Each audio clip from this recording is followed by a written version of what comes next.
As next in line for the throne of Norway, he's now ready to stake his bid. Problem is his nephew's on the throne now. And so in order to reclaim it, he has to do a little dealing. All right, what do we do? He's a pretty politically astute individual, and so, of course, he makes a deal with his nephew that they can co-rule the throne. That works. Nephew dies in a year. We don't have anything to suggest that Harold puts him to death, although there are certainly accusations that are thrown in this direction. Harold doesn't deny them. And ultimately, Harold is now back in charge of Norway. With Harold's claim to the throne complete, he moves to assure his power goes unchallenged. In 1047, he sets out to obliterate his adversaries. In a brutal mixture of tactics and vengeance, Harold unleashes an unholy fury against all who oppose him.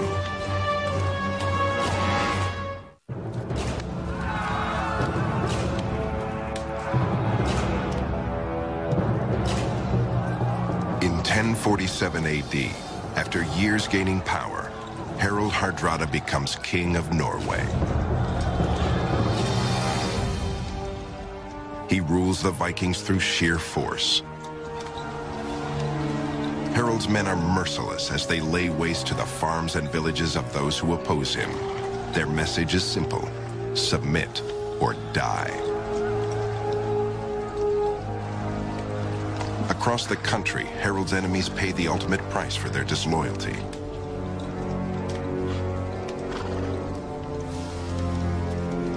In King Harold's saga, the king celebrates his insatiable cruelty in his own words. I kill without compunction, and remember all my killings. Treason must be scotched by fair means or foul before it overwhelms me. The oak trees of insurrection grow from the acorns of treachery.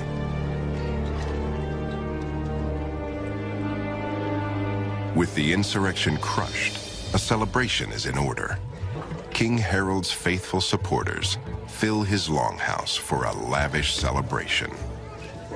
If you had a lot of money, if you had lots of gold, you were a very big he in the Vikings because you gave it away to people. This was how they accumulated their armies. Well, you've got to feed these guys, and also you've got to be able to lay gold on them because that's what they want. You have to be able to hand them a gold ring when they do something wonderful, or give a skald a gold cup or something. So you have to have a huge amount of treasure, and if you have a huge amount of treasure, then you become an important guy, which is the whole point of Harold and going through these palace plunders, which was where you accumulated a lot of gold. The Viking lord was a man who attracted men to him by power of personality, and he had to have a reputation for victory, for getting out there, taking you someplace, getting you a big victory, and not getting you killed. So men accumulated at these halls, and they would have huge feasts, and everybody got lots of gold, and everybody drank lots of mead, and then every once in a while they'd all get together and take their swords and go off and kill somebody. But for the most part, it was this great Viking hall thing that was kind of the center of Viking life. In the Great Hall, Viking political deals are cut, payoffs are handled, allegiances are forged, and power is wielded. It was a very fluid system that allowed Vikings to take advantage of, whatever the situation was, and to move and reformulate. And it could flip over in an instant if a leader fell or was killed in battle or humiliated or something happened, and somebody else would rise up immediately, often from a totally different direction. With Kiev as his model, King Harold sets out to create a major trading center at a strategic seaside market town, where goods from all over the world will be available. The town is Oslo, destined to be one of the region's great ports. King Harold knows it is trade that will unite the Viking people and bring them the wealth and stability they desire. The markets of Oslo brim with the trade goods of the Viking farms, wheat and vegetables, furs and fabrics. Viking longboats bring back goods from all over the known world. Spices, gold, textiles, precious stones, and slaves. Pottery and glass from Germany are traded, silver jewelry from France, and coins from the faraway Arab lands. The Viking people become shrewd merchants as Oslo grows and prospers. The ordinary life of this trading community is revealed in the goods interred with them. Gold-engraved weapons, jewelry, the ordinary wooden goods of the Vikings themselves. But the development of a major trade center only whets Harold's appetite for greater riches and control. Harold decides a bigger target is in order, and that target is England. And he gets on a boat, number of boats, of course. He's joined by the rebellious brother of the King of England, and off Harold Harthrothi goes. As he looks toward England and the future, Harold surely imagines his own empire, stretching as far as his longboats can take him. The one-time refugee has gained astonishing power and political clout among his belligerent people. He has already conquered the toughest of his own Viking enemies. His actions are met with little resistance. England and all its wealth seem to be within easy reach of his iron grasp. But awaiting Harold and his men is a tough and disciplined army, and a struggle greater than any he has ever faced.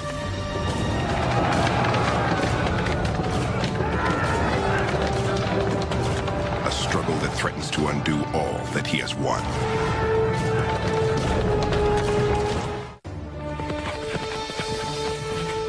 It is late September, 1066 AD. A rider bears dark, urgent news for the city of York. The Viking king, Harald Hardrada, is approaching. The English know well his reputation for brutality. Only swift action and great courage will stop him. Harold's begun his conquest on the coast, and after winning a quick succession of violent conflicts, his victory here looks all but assured. York seems prepared to surrender. Harold and a contingent of his troops head for Stamford Bridge, some 7 miles from the city. He's expecting York's leaders to pay homage and to present hostages as tribute. In fact, Harold is so convinced that the north of England is already his. He has less than the full complement of his men with him, and they left behind their armor. But the English are not so casual. Their king, Harold Godwinson, marches his soldiers in double time through the forests to cut off the Viking army. The swordsmen wear mail. The archers are well armed. They are determined to stop the Viking invasion and save their city.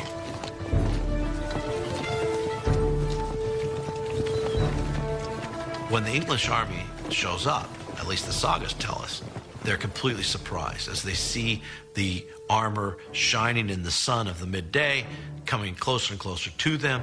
They don't know who it is. But as it gets closer and closer, they recognize who it is. According to King Harold's saga, to the Vikings, it looked like a sheet of ice when the weapons glistened. A fateful decision seizes Harold. Rather than retreat and wait for the rest of his troops to arrive from the ships, he wants to fight. Now. At one point, the English pull back. Harold senses victory, and his forces break formation. There's a story, one warrior stood on the bridge and held off all the English. These were tiny, tiny armies, but that's not unheard of in the Middle Ages, where battles with large numbers of armies are not that common. According to King Harold's saga, Harold rallies his men with these words: "Carry your head always high in battle. where swords seek to shatter the skulls of doomed warriors. The guy on the bridge held them off, but then once he was jabbed, they were able to get to Harold. With the bridge open, the English soldiers pour down on the lightly armored Viking forces, cutting through them like a scythe through wheat. The battle is savage. The Vikings use all their skill and courage against an army fighting to protect its homeland. One after another, the Vikings fall, their blood soaking into the English soil in an appalling slaughter. The Viking sagas recount the struggle. The fight-sharp leader's heart wavered not. The strong king showed all the greatest courage in the thunder of the fight. His bloody sword wounded the enemy to death. In the midst of the battle, an arrow, well aimed or guided by fate, lodges in the throat of Harald Hardrada. Harold's reinforcements arrive late in the day, but too late. Outnumbered and outmaneuvered, the Vikings face an almost total rout. By nightfall, the Viking defeat is absolute. Harald Hardrada arrived in England in September 1066 with thousands of soldiers and the grandest ambition, but found only ruin and death. Harald Hardrada had 270 ships to bring over his army from Norway, and only 30 returned. In the decades following, the Vikings continue their sporadic attacks, but none will reach as far or come so close to empire as Harold at his last stand. In a matter of weeks, a new era of European history will take hold. By the time of Harold's death in 1066, Viking influence had spread deep roots throughout world culture, trade, and history. And it sowed the seeds for the Viking downfall. Assimilation, their absorption into the lands they colonized, and the spreading unifying force of Christianity brought about their end as much as any single defeat in battle. Essentially, Europe's history changes. Russia is now Russia, land of the Vikings. The Rus were Vikings. Normandy is now land of the Normans. The Normans were Vikings. Ultimately, the Normans would conquer England. And so their legacy is extensive in the history of Europe. As warriors, as settlers, as explorers and traders, Vikings were agents of extraordinary social and political change, spurring global economic growth and the fortification of Europe, the development of national identities, advances in shipbuilding, navigation, and more. Their brutal raids gave Vikings an enduring reputation as barbarians, but in their quest for opportunity, for riches and control, the Vikings didn't destroy Western civilization.